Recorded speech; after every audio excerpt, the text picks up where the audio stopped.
साझा कर रहे हैं। टिकरी बॉर्डर पर किसानों की बैठक होगी और इसके साथ जानकारी ये भी दे दें कि सुबह 11 बजे का वक्त निर्धारित किया गया है। सुबह 11 बजे टिकरी बॉर्डर पर यह बैठक होनी है।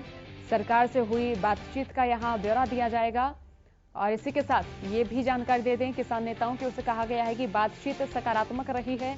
कहीं ना कहीं किसानों के जो बिंदु हैं उन पर जो है कि सरकार सहमत होती नजर आई। आंदोलन को सरकार परखना चाहती है। हमें तोड़ने के लिए कमेटी बनाने पर जोर दिया गया था, जिसे कि किसानों ने नकार दिया। किसानों ने कमेटी बनाने के प्रस्ताव को ठुकरा दिया। एमएसपी को कानून में शामिल किया जाए, बार बार ये जो मांग है ये किसान नेताओं की ओर से, किसानों की ओर से कही जा रही है। टिकरी बॉर्डर पर किसानों की बैठक होगी। इस बैठक में अगले दौर में क्या क्या रणनीतियां रहेंगी उन पर चर्चा की जाएगी। तो चलिए टिकरी बॉर्डर की ओर रुख कर लेते हैं, जहां से हमारे संवाददाता प्रवीण धनखड़ हमारे साथ लाइव जुड़े हुए हैं। प्रवीण, जो पहले दौर की बैठक हुई, अगर उसकी बात करें तो देखिए केंद्र सरकार की ओर से कमेटी बनाने का जो निर्णय है वो लिया गया, लेकिन किसानों ने इसे नकार दिया। किसानों का कहना था कि देखिए हम कमेटी नहीं चाहते हैं, हम त्वरित समाधान चाहते हैं, एमएसपी बरकरार रहेगी, लिखित में दिया जाए, चौथा कानून बनाया जाए, ये हमें पुख्ता आश्वासन के तौर पर दिया जाए। तो कहीं ना कहीं अब ये माने कि केंद्र सरकार बैकफुट पर तो शुरुआती दौर से ही नजर आई, लेकिन जो अगले दौर की बैठक होनी है उसको लेकर किसान एक सीधी और स्पष्ट रणनीति बना चुके हैं। जी सोनिया, किसानों की रणनीति साफ है कि जो 3 कृषि कानून है उनको रद्द किया जाए। किसानों ने उनको काला कानून की संज्ञा दी है। किसानों की जो मुख्य डिमांड इन तीनों कृषि कानूनों में है वो एमएसपी और मंडी सिस्टम को लेकर है। कल इस विषय पर हल्की फुल्की बातचीत हुई, लेकिन बातचीत में आगे कुछ बढ़ा नहीं जा सका। जो बातचीत हमारी किसान नेताओं से हुई, उन्होंने साफ बताया है कि सरकार छोटी कमेटी बनाने पर लगातार जोर दे रही थी कि कमेटी छोटी करो ताकि हर रोज उनसे बात हो सके। किसानों का मानना है कि छोटी कमेटी का जोर इसलिए दिया जा रहा है ताकि किसानों को तोड़ा जा सके, आंदोलन को तोड़ा जा सके। किसानों ने यह भी बताया कि सरकार आंदोलन को परखना चाह रही है कि आंदोलन जो किसानों ने चला रखा वो लंबा चलाने में सक्षम भी है या नहीं। लेकिन जो किसान आंदोलन यहाँ पर चल रहा है, जिस तरीके से लोगों का समर्थन मिल रहा है, उससे ये आंदोलन आगे बढ़ता हुआ नजर आ रहा है। किसान पीछे हटने को तैयार नहीं है और जिस तरीके के हालात इस समय आंदोलन स्थल पर है, किसान पीछे हटेंगे भी नहीं। मैं आपको एक दृश्य दिखा रहा हूं, ये हरियाणा के हिसार से आए हुए युवा हैं जो किसानों को दवाइयां मुहैया करवा रहे। किसी को एसिडिटी है, किसी को दर्द है, किसी को किसी तरह का पेन या इस तरह की दवाइयां लेकर ये सक्रिय तौर पर भागीदार हैं। वही हरियाणा के आसपास के जो गांव के, शहर के, जिलों के लोग इकट्ठे होकर अलग अलग तरह की मदद कर रहे हैं। कोई लोग इकट्ठे होकर अलग अलग तरह की मदद कर रहे हैं। कोई दवाइयां दे रहा, कोई फल दे रहा, कोई सब्जी दे रहा है, किसी ने लंगर लगा रखा है।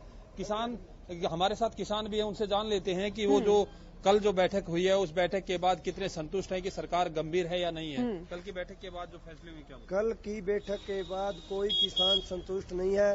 किसान तो अपनी लड़ाई को यहाँ से जीत के ही जाएगा। कोई छोटी, हर किसान ही कमेटी, मानो यहाँ पे हर किसान है ना, सारा कमेटी ही है, अपने दर्द को लेकर आया है और ये तीनों काले कानून वापस करवा के ही जाएगा। ये कोई राजनीतिक मुद्दा या कोई नहीं है, ओनली किसान है यहाँ पे।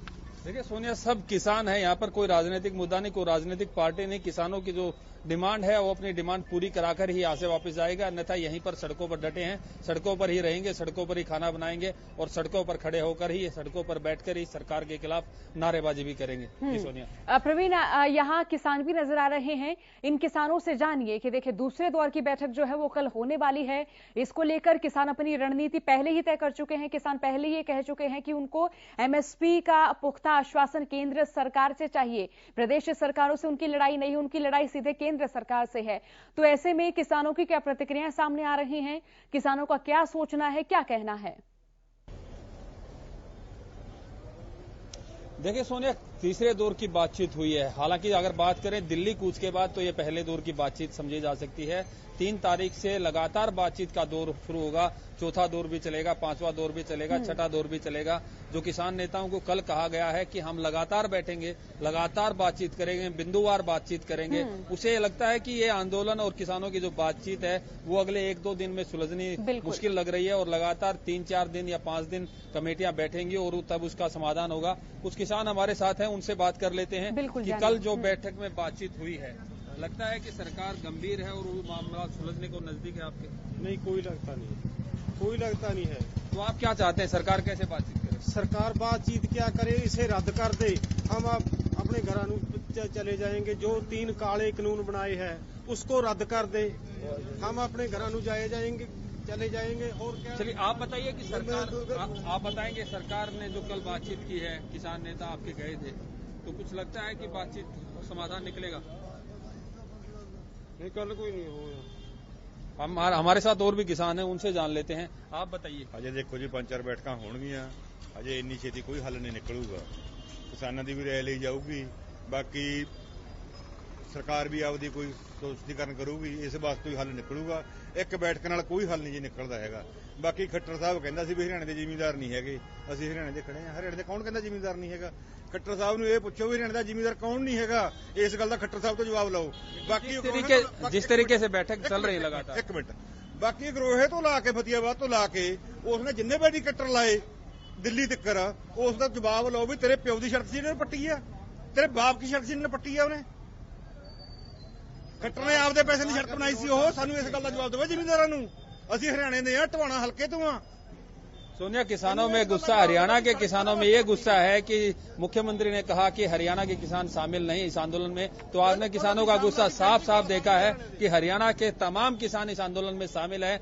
जो दिल्ली के आसपास के जिलों के लोग हैं वो भी खाप पंचायतें भी कल से आंदोलन में शरीक हो चुके हैं। और किसान साफ तौर पर जो पंजाब के किसान है, हरियाणा और पंजाब के सीमावर्ती जिलों के किसान हैं, उनकी मदद के लिए लगातार आगे आ रहे हैं। कोई दवाई लेकर आ रहा है, फल फ्रूटों से मदद की जा रही है, सब्जियां भी बहादुरगढ़ सब्जी मंडी से लगातार मुहैया करवाई जा रही हैं। बहुत बहुत शुक्रिया प्रवीण, तमाम जानकारी के लिए, तमाम अपडेट के